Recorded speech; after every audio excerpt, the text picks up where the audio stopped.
Yan, so magandang buhay mga kaano. Ito na naman po si Kuya Harvest para magbigay po na kaalaman po sa atin lahat. So tayo po ngayon ay magkakameron ng trial dahil gusto po nating matesting yung isang product na binibigay na government para sa ating magsasaka, itong microbial inoculant na Bigoraha.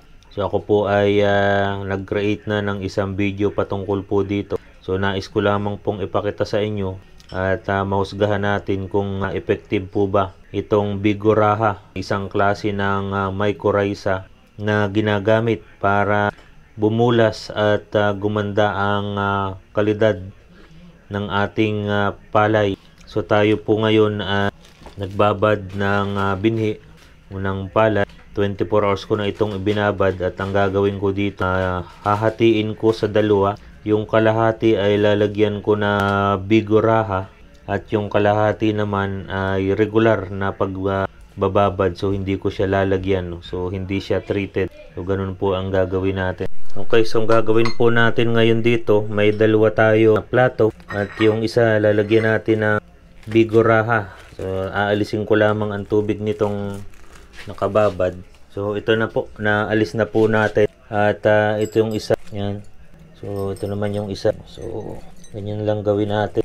So diyan naman matitesting na natin kung may diferensya sa ugat sa paglaki ng halaman habang lumalaki siya. So alisan lang natin ang tubig. Yan. So ano po ba yung paraan ng paggamit natin itong Bigoraha? Sa seed treatment, first application, 175 gram. So katulad po nito, nagbabad na po tayo, ihahalo lang po yun 175 gram sa isang knapsack sprayer o 16 liters ng tubig. Tapos ihahalo pong maigi sa binabad na buto na ikukulob. Or kung hindi naman kayo nakapagawa noon nung first application, pwede pa rin natin gawin ulit yung 175 gram sa punlaan na. So 3 days makapunla, pwede nating i-spray yung 175 gram per knapsack sprayer. So ito naman po ay optional. Ito po talaga ay ginagamit sa soil drenching. Ibig sabihin pagka kayo ay naglipat tanim 0 to 7 days, ito pong 62.5 grams para na po ito sa isang knapsack sprayer. Yan, so 10 knapsack po hanggang 12 per hektar, 0 to 7 days makalipat tanim. Ngayon, kung sabog tanim naman, 0 to 7 days din. Yan. So, seal na seal po siya. Dahil ito po isang klase ng fungus, ano po? Kinoculture po ito. So, itong mga ito, yung nawawala sa lupa natin dahil malimit na paggamit natin ng chemicals. So, ilalagay ko na po. So, kulay black siya. Yan. So, mapansin nyo yung kabila, hindi ko na nilagyan. At hahaluin po natin. So, para siyang amoy kape. Amoy kape po siya. Yan. So, hindi ko na nilagyan ng tubig dahil medyo basa-basa pa naman. Pero kung syempre kung marami, 40 kilos na binhi, 175 grams na Bigoraha. So, mapapansin nyo, kapag hinalo nating maigi, umiitim na yung butil. So, ganun siya, Yan. So, kapag maitim na ganyan, ibig sabihin, napahalo na ng maigi. So, treated na. Yan. Yung ating binhi. Okay ho. So itabi ko muna ito dito. Ang kasunod nating gagawin, patutubuin ko ito dito sa tissue paper. So ikakalat ko lang. Yan. Ang gusto lang naman natin malaman dito, yung haba ng ugat, taba ng ugat, ganda ng ugat ng pala, may pagkakaiba ba na magagawa kung lalagyan natin ng Bigoraha. Yun ang gusto nating ma-achieve. Ano po? Yan. So, kinalat na natin. So, balik natin dito.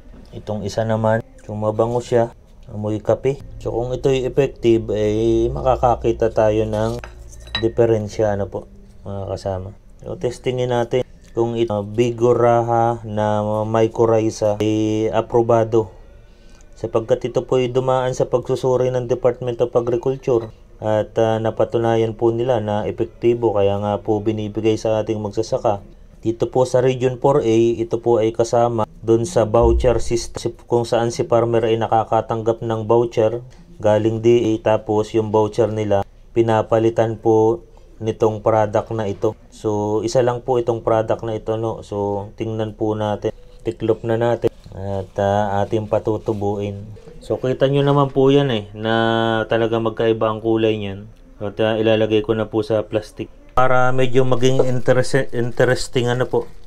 So ito po yung dalawa nating bababaran, nilagyan ko ng tubig. Hindi ko siya ilalagay sa tela na basa. So ang kagandahan kasi nito, matetest talaga natin yung palay kung tutubo.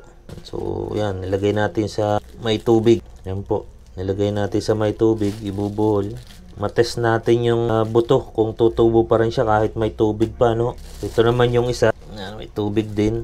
Kasi alam nyo kasi ang kagandahan nito, kaya ko rin nilagyan ng tubig. Ito kasing mga punjay na ito, nang matesting natin kung hindi sila malulunod sa tubig. Kasi 'di ba alam natin na ang palayan laging babad sa tubig. So kung magagawa niyang mapahaba itong mga ugat nito, mapalaki o kung ano man ang diferensya sa kabila, makikita ho natin. Yan. So ito talaga may tubig-tubig pa ho yan. So buhol na ho natin. So mga ilang araw lang ho yan, makikita na natin ang diferensya. So yun po. Kita-kita kits ulit po tayo.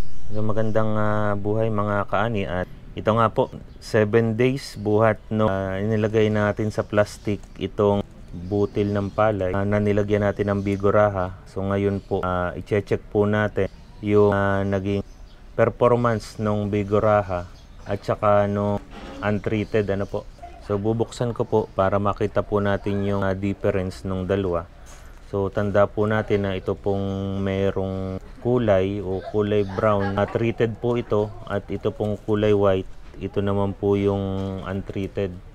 So ito po yung typical na paraan ng pagpapaputok natin ng binhi. So nilagyan din natin ito ng tubig parehas kasi gusto natin ma-prove na itong biguraha is nagpe-perform under anaerobic condition, o ibig sabihin na kahit sila ay punjay, kaya nilang makahinga sa tubig. Unahin po muna natin itong untreated. So mapapansin po nyo, meron pa hong tubig-tubig kasi nung nilagyan natin yan, pareho silang may tubig. Ngayon, tanggalin na po natin. 1 linggo po ito, buhat nung nilagay kung maasim na talaga, kaya talaga in-stress natin yung palay kung sila ay makakatubo, dahil itong palay natin na ito February pa ito hinarvest, August na po ngayon. So mga ilang buwan na rin po. So mapapansin po natin na ito po yung tumubo. So ito po yung tumubo sa kanila. So hindi halos lahat tumubo dahil nga po nababad sa tubig. So anong nangyari? Nabulok. Ayan. So nabulok po siya. So ito isama natin sa mga tumubo. So bilangin po natin yung mga tumubo. 1, 2, 3, 4, 5, 6, 7, 8, 9, 10, 11, 12, 13, 14, 15, 16, 17, 18, 19, 20, 21, 22. Yan. So 22 po yung tumubo dito po sa untreated po. So ganyan po siya. So in terms naman po sa ugat, makikita po natin na halos hindi rin ganun nakalabas ang ugat. So ito namang iba na malaki. Ayan, so may ugat din naman.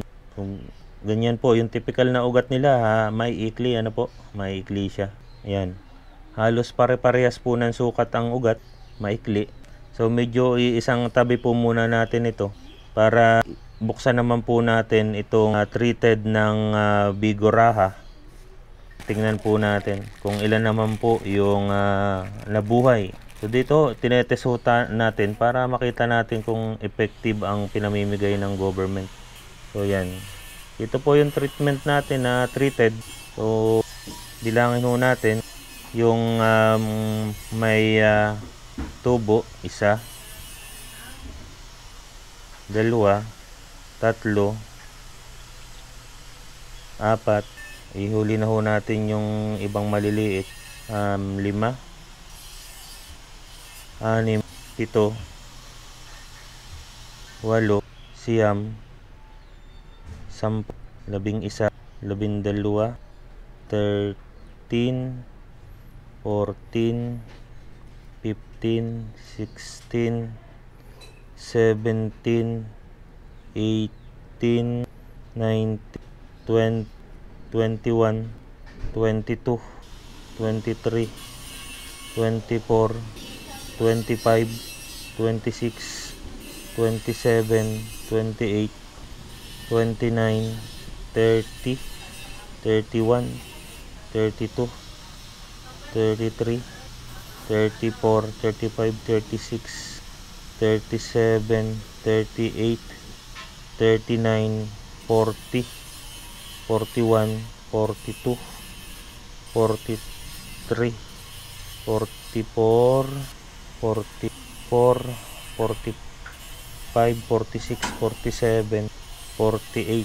49, 50, 51, 52, 53, 54, 55, 56, 57, 58, 59, 60, 61.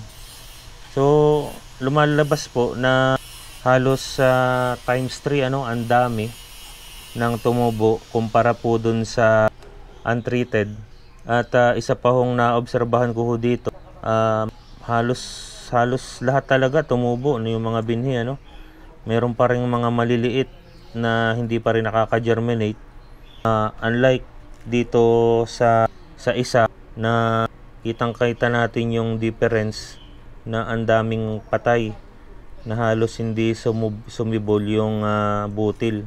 In terms naman po sa haba ng ugat at dami ng ugat, so nakikita po natin na talaga halos nagbuhol-buhol itong merong treated ng Bigorrhea. At kumpara po dito sa isa na untreated, mas mahaba po talaga, mas mahaba po yung ugat. So ayan po, kita po natin, napakalaki po ng diferensya pagdating sa pag-uugat nitong palay na ito. So kita niyo po itong isang to, grabing haba. At bukod doon, mapapansin natin na kung typical na walang lagay na Bigorrhea, basta ugat lamang siya, ang makikita natin, yan, ugat lang. Pero kung may Bigorrhea, makikita natin yung isang ugat, meron pang mga sanga-sangang maliliit na ugat, which is napakaganda po dahil ito po yung talagang kumukuha ng mga sustansya sa lupa. Ayan. So, saludo po tayo dahil nakita po natin dito na yung pinamimigay nila na Bigorrhea is talagang makakatulong sa ating magsasaka. Yan po. So, ang gagawin naman po natin ngayon, itatanim ko po ito. Sabihin na natin, mga tig-2 puno. Kuha tayo ng pinakamaganda, tig-2 puno. Itatanim ko sa lupa ngayon. Titingnan natin after 30 days. Kita naman yung itim. After 30 days, kung alin ang makapagbibigay ng mas marami, sabihin nating suwi at ugat po. So ito yung untreated, ito naman yung treated.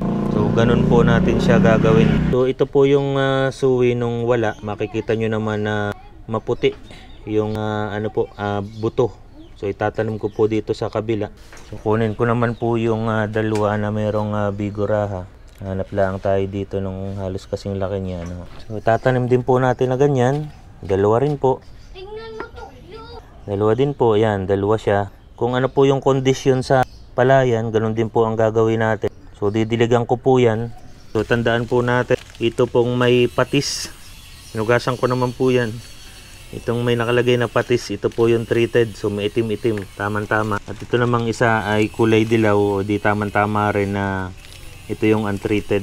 Yan. So mamaya po, didiligan po natin para po maobserbahan ng 1 buwan. So yun lamang po, at kung nagustuhan nyo po ang video na to, pa-like, share, and subscribe na rin po.